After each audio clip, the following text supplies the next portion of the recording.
I was very free with I'm doing my work here and you're in the space with me. So if you I'll just share what I'm doing and happy to have a conversation. Like the stuff that's kind of crazy making as I'm trying to fill it out, I just asked the people that were with me, like, what do you think?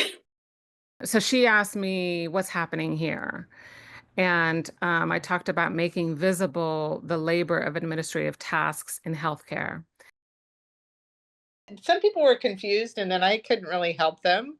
They'd say, "Well, what are you doing?" And I'm like, "Oh, office hours." They're like, "Well, what's office hours?" I'm like, "Well, do you have a boss? Do you have a schedule?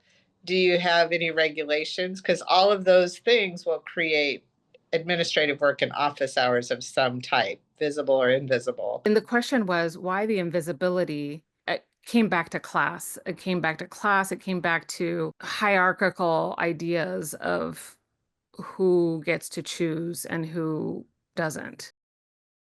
I think the other thing that came up for me was just reflecting while doing my work there about how few of us get any payment for those hours and how heavy all of that can be, how hard it can be to get ourselves to sit down and do this extra stuff that is just taking a lot of the time that I'd like to be spending recuperating from really stressful work. Then I had a whole conversation with someone. It was interesting. It was the admin work that patients need to do to get care, and how if someone is very sick, there's a tendency to just stop and maybe not get care. I have a few patients I've gone to the limit. I've called, I've spent hours on the phone because I'm so angry about how they're being treated but I can't do that with everyone, right? There was a sense of like the whole system is dysfunctional, um, and it has lost sight of the human, and relating that to our extreme level of capitalism in this country, and how that is driving all of this and driving everyone into the ground. Those of us that choose a career in caring for humans is because that's what we genuinely want to do and what we're called to do. For me, it was like the highlight of my month, literally, because I'm also self employed. But the issue with that is it's really lonely.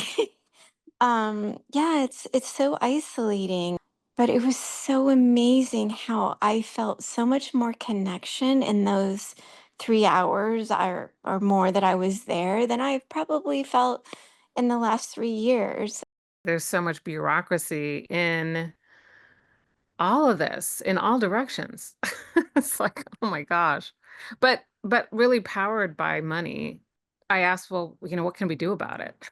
What can we do about it? Community, connection, helping each other out, looking out for each other, helping each other through these things, mutual care. Just feeling that camaraderie and that connection was so special to me and was such a gift that just happened so organically and rather, quickly, but yet I gained so much from it. Being around people and being around creative people is so inspiring. It felt like art because it's open and expansive and explorative. And art makes you think, art makes you feel, um, art can make you question, change your perspective, all of that. And I feel like we definitely were doing all of that.